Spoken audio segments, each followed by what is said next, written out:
কনকনে ঠান্ডায় গরম গরম রসমোমো থাকলে কিন্তু আর কিছুই খেতে ইচ্ছা করবে না।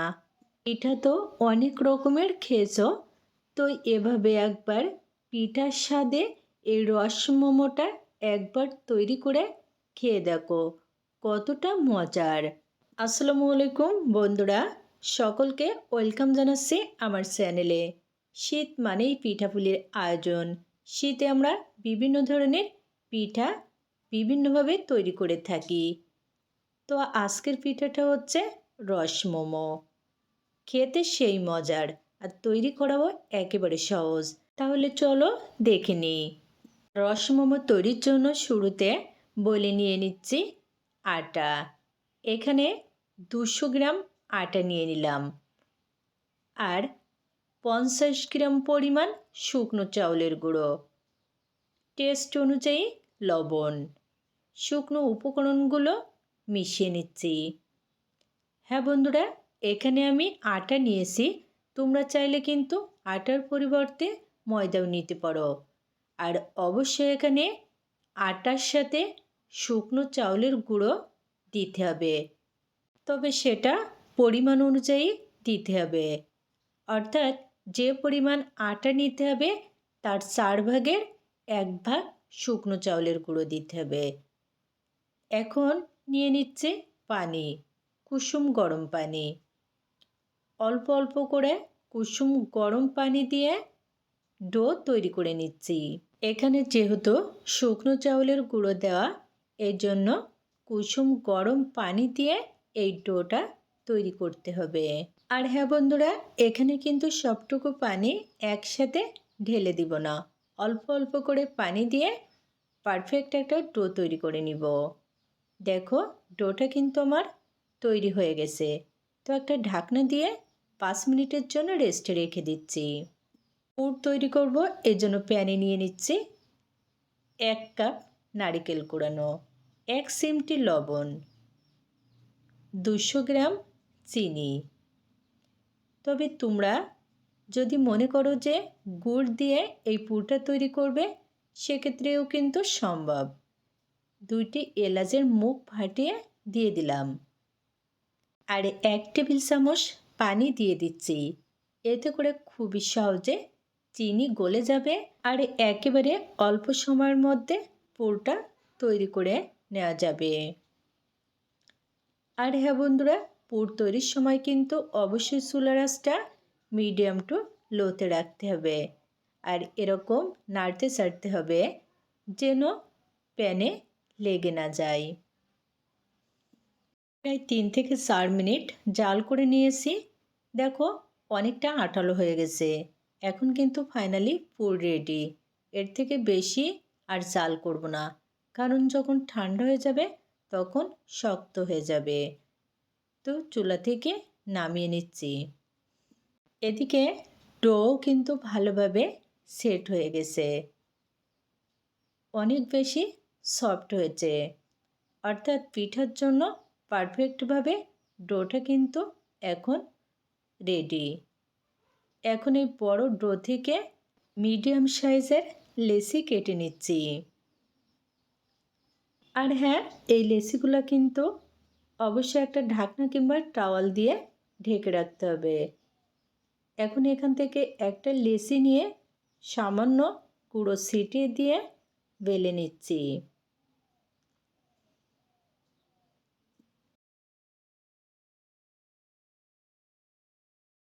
দেখো বন্ধুরা, অনেক বড় সাইজের একটা রুটি তৈরি করে নিয়েছি। এই রুটি কিন্তু খুব বেশি পাতলা হবে না, আবার পুরোও না। এখন এরকম একটা স্টিলের গ্লাস নিয়েছি মিডিয়াম সাইজের। তো স্টিলের গ্লাস দিয়ে এই বড় রুটি থেকে ছোট রুটি কেটে নিচ্ছি। তোমরা চাইলে কিন্তু এখানে কৌটার মুখ দিয়েও এই কাজটা করতে পারো।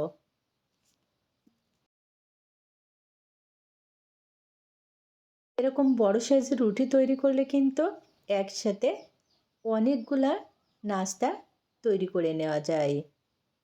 এই কেটে রাখা অতিরিক্ত অংশটুকু কিন্তু ফেলে দিব না, পরবর্তীতে রুটি তৈরি করে নাস্তা বানিয়ে নিব। এখন এখান থেকে একটা ছোট সাইজের রুটি নিয়ে নিলাম আর এরকম মাছ বরাবরে নিয়ে নিচ্ছি পুর। পুর এরকম পরিমাণ মতো দিতে হবে। এখন সিল করে নিচ্ছি। এখানে সিল করার জন্য কিন্তু কোনো রকম পানি দেওয়া লাগবে না। এরকম আঙুল দিয়ে চেপে চেপে একটু ভালো করে আটকে নিতে হবে, যেন এটা পরবর্তীতে খুলে না যায়। আসলে আজকের এই রসমোমো তৈরি করা কিন্তু একেবারে সহজ।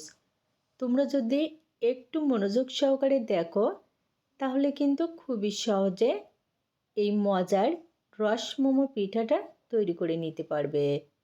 দেখো, ভালো করে আটকে নিয়েছি। এখন কুলি পিঠার মতো তৈরি হয়ে গেছে।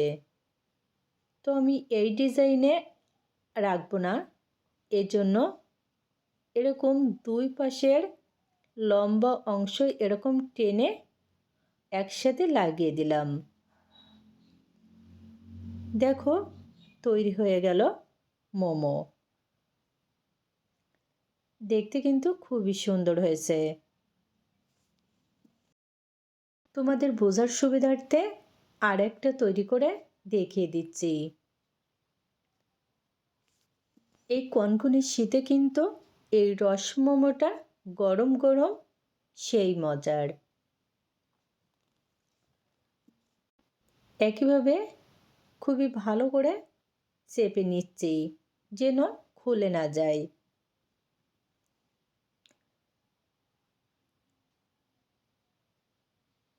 এখন দুই পাশটা এরকম করে একটু টেনে লাগিয়ে দিচ্ছি। কাজটা কিন্তু একেবারে সহজ। দেখো, সবগুলা মোমো আমি একইভাবে তৈরি করে নিয়েছি। প্যানে নিয়ে নিচ্ছি 1 টেবিল চামচ সাদা তেল। এখানে কিন্তু কোনো রকম তেল কিংবা ঘি দেওয়া হয়নি। শুকনো প্যানে 2 থেকে 3 মিনিট একেবারে লো আঁচে ভেজে নিচ্ছি। একেবারে ভেজে কিন্তু খুব বেশি কালার করা যাবে না। জাস্ট একটু চেঞ্জ হলে কালারটা আর ফ্লেভার বের হলে বুঝতে হবে ভাজা হয়ে গেছে। এখন নিয়ে নিলাম পাটালি কুচি। এখানে প্রায় 150 গ্রাম পাটালি এরকম কুচি করে নিয়েছি। আর সাথে নিয়ে নিলাম 1.5 কাপ পরিমাণ পানি। 2 থেকে 3 মিনিট মতো জাল করে নিচ্ছি। পাটালি যতক্ষণ পর্যন্ত না গলবে ততক্ষণ পর্যন্ত জাল করে নিব। পাটালি কিন্তু প্রায় গলে এসেছে, আর সেই সাথে কিন্তু খুবই ভালো করে জাল করে নেওয়া হয়ে গেছে।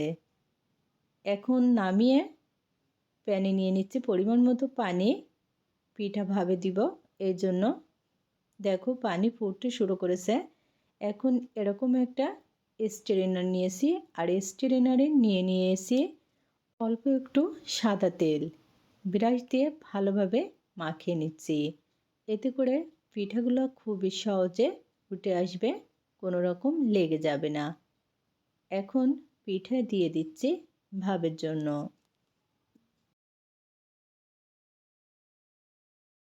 এখানে কয়েকটি পিঠা দিয়ে একটা ঢাকনা দিয়ে 5 মিনিটের জন্য ঢেকে দিলাম।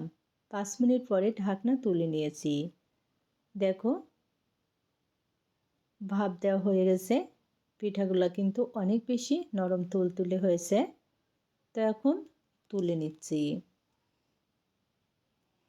সবগুলো পিঠাই একইভাবে ভাপ দিয়ে নিয়েছি। এখন যে পাটালি দিয়ে শিরা তৈরি করে রেখেছিলাম, সেই শিরাটা কিন্তু এখন একটু গরম অবস্থায় এই গরম মোমোর উপরে দিয়ে দিচ্ছি।